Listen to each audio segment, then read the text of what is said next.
মমতা বন্দ্যোপাধ্যায় আগেই জানিয়েছেন এবার শিক্ষামন্ত্রী ব্রাত্য বসু তিনি সোশ্যাল মিডিয়ায় পোস্ট করেছেন আগামীকাল থেকে সরকারি স্কুলে পুজোর ছুটি ঘোষণা করা হলো। এক অভূতপূর্ব দুর্যোগের পরিস্থিতি তৈরি হয়েছে রাজ্যে।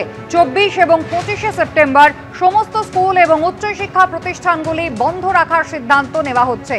26শে সেপ্টেম্বর থেকে সরকারিভাবে পুজোর ছুটি পড়ছে, তাই কার্যত কাল থেকেই শুরু হয়ে যাচ্ছে দুর্গা পুজোর ছুটি। এক্স হ্যান্ডেলে বার্তা দিয়েছেন শিক্ষামন্ত্রী ব্রাত্য বসু। শিক্ষক শিক্ষিকা শিক্ষাকর্মীদের বাড়ি থেকেই কাজ করার আর্জি জানিয়েছেন শিক্ষামন্ত্রী।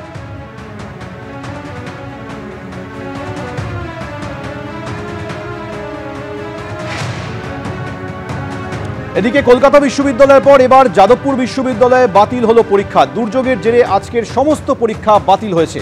প্রাকৃতিক দুর্যোগের জেরে বাতিল নির্ধারিত সব পরীক্ষা। পরে পরীক্ষার দিনক্ষণ ঘোষণা করা হবে, জানিয়েছেন অন্তর্বর্তী উপাচার্য শান্তা দত্ত দে। কলকাতা বিশ্ববিদ্যালয়ের পর এবার যাদবপুর বিশ্ববিদ্যালয়ে পরীক্ষা বাতিল হয়েছে। দুর্যোগের জেরে আজকের সমস্ত পরীক্ষা বাতিল হয়েছে। প্রাকৃতিক দুর্যোগের জেরে বাতিল হয়েছে নির্ধারিত সব পরীক্ষা। কৃষ্ণেন্দু অধিকারী আমাদের প্রতিনিধি বিষয়ে আরো তথ্য দেবেন। কৃষ্ণেন্দু, দেখো, এই বিপর্যয়ের ফলে কলকাতা বিশ্ববিদ্যালয় এবং যাদবপুর বিশ্ববিদ্যালয়ে যাবতীয় কর্মকাণ্ড স্থগিত রাখা হয়েছে। কলকাতা বিশ্ববিদ্যালয়ের ক্ষেত্রে জানানো হয়েছে যে আজকে যাবতীয় যে পরীক্ষা ছিল সেই পরীক্ষা আপাতত স্থগিত রাখা হচ্ছে এবং এই স্থগিত পরীক্ষা আগামী দিনে জানানো হবে। যাদবপুর বিশ্ববিদ্যালয়ের ক্ষেত্রে আজকে স্টেক হোল্ডারদের মিটিং ছিল, সেই মিটিং স্থগিত রাখা হয়েছে। এমনকি সমস্ত একাডেমিক কর্মসূচি আজকে ক্লাস সমস্ত বন্ধ করে দেওয়া হয়েছে। কারণ বিশ্ববিদ্যালয়ের তরফে বলা হচ্ছে যে যেভাবে আজকে সকাল থেকে বৃষ্টি হচ্ছে এবং জলবন্দি হয়েছে গোটা শহর, মানুষ নাস্তার আবদ্ধ হচ্ছে, তাতে ছাত্রছাত্রীরা সময় মতো পৌঁছতে পারবেন না। দুটি বিশ্ববিদ্যালয়ের ক্ষেত্রে জানানো হয়েছে যে যাদবপুর বিশ্ববিদ্যালয়ের ক্ষেত্রে ক্লাস বন্ধ, তাদের বৈঠক স্থগিত রাখা হয়েছে এবং কলকাতা বিশ্ববিদ্যালয়ের ক্ষেত্রেও যাবতীয় যা আজকের পরীক্ষা ছিল সেই পরীক্ষা আপাতত স্থগিত রাখা হয়েছে। ধন্যবাদ কৃষ্ণেন্দু। রাস্তায় বেরোলে জল যন্ত্রণা এবং যান যন্ত্রণা দুটোই কিন্তু ভোগ করতে হচ্ছে এই মুহূর্তে শহরবাসীকে। উল্টোডাঙার কি পরিস্থিতি সেই ছবি তুলে ধরেছেন আমাদের প্রতিনিধি উজ্জ্বল মুখোপাধ্যায়। আমরা দাঁড়িয়ে রয়েছি একেবারে চার রাস্তার মোড়ে, অর্থাৎ আমরা যেখানে দাঁড়িয়ে রয়েছি তার পেছন দিকটা হচ্ছে ভিআইপি রোড থেকে যেখানে এসে উল্টোডাঙাকে কানেক্ট করে, এদিকে হচ্ছে সল্টলেক, এদিকে সোজা চলে গেলে কাকুরকাছি মানিকতলা এবং একইভাবে মানিকতলা এবং কাকুরকাছি থেকে আসার রাস্তা। তুমি দেখতে পাচ্ছ এই গোটা রাস্তাটা একেবারে জলমগ্ন হয়ে রয়েছে এবং কোনো রকমে এখানে কিছু গাড়ি ঘোড়া চলাচল করলেও আদপে বাসের সংখ্যা প্রায় হাতে গোনা। এখানে যে সমস্ত মানুষরা আসছেন তাদেরকে জল ঠেঙিয়ে এইভাবেই যেতে হচ্ছে। তুমি দেখো, বাচ্চা কাঁধের ওপরে রয়েছে এবং একটা পরিবার কোনো কারণে নেমেছিলেন রাস্তায়, তাদেরকে এইভাবে যেতে হচ্ছে। আমরা দেখতে পাচ্ছি এখানে যতগুলো দোকান রয়েছে পুজোর আগে যে দোকানগুলো রীতিমতো রমরমা ব্যবসা, সেই দোকানগুলো একের পর এক সব বন্ধ। বিভিন্ন জায়গার ছবি আপনারা দেখছেন। Behala, science city, Raj Bhavan, Patuli, SSK, tropical medicine, Rashbehari, Chetla, অর্থাৎ কলকাতা পূর্ব থেকে পশ্চিম, উত্তর থেকে দক্ষিণ, যেদিকেই চোখ যায় সেদিকেই গোটা কলকাতার বিস্তীর্ণ অংশ জলের তলায় চলে গিয়েছে। কোথাও হাঁটু সমান জল, কোথাও কোমর সমান জল। আর এই প্রাকৃতিক দুর্যোগের মাঝে মর্মান্তিক খবর আসছে, একের পর এক জায়গা থেকে বিদ্যুৎস্পৃষ্ট হয়ে মৃত্যুর খবর আসছে।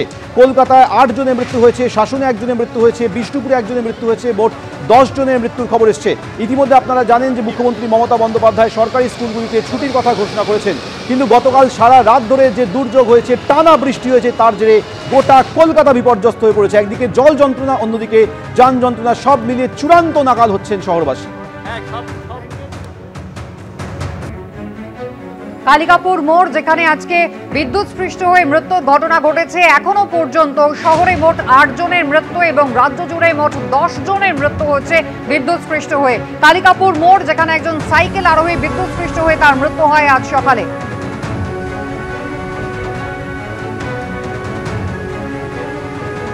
এইখানে যেখানে রয়েছি আমরা ঠিক তার পেছনে এই অভিষিক্তা ক্রসিং কালিকাপুর সেইখানে, এবং এই জায়গাটা এই যে গাড়ি দেখতে পাচ্ছ ঠিক তার পেছনে আমার সহকর্মীকে বলবো এগিয়ে আসতে। সেখানে যেটা জানা যাচ্ছে গড়ফার এক বাসিন্দা, তিনি সাইকেল করে যাচ্ছিলেন এবং সাইকেল করে তিনি তার কর্মস্থলে যাচ্ছিলেন, রীতিমতো বাধ্য হচ্ছিলেন কর্মস্থলে যেতে এবং সেই কর্মস্থলে যাওয়ার পথেই এইখানে তিনি সাইকেল করে যে ডান দিকে যে ঘেঁষে দেখতে পাচ্ছ রেলিংগুলো, সেই ডান দিক ঘেঁষে রেলিং দিয়ে তিনি যাচ্ছিলেন।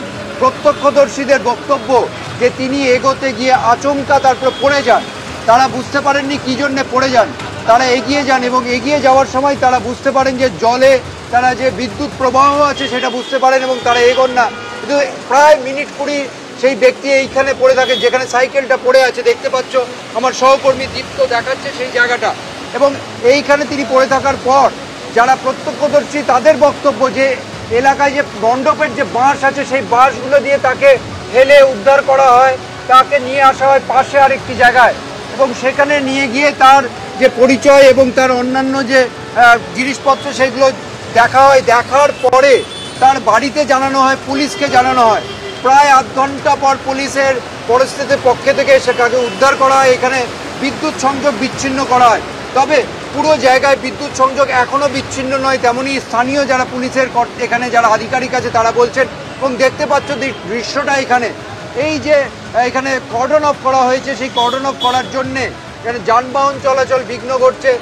যারা বেরিয়েছেন রাস্তায় তারা বাধ্য হয়ে রাস্তায় জল ডিঙিয়ে এই বিপজ্জনকভাবে তাদেরকে যেতে হচ্ছে।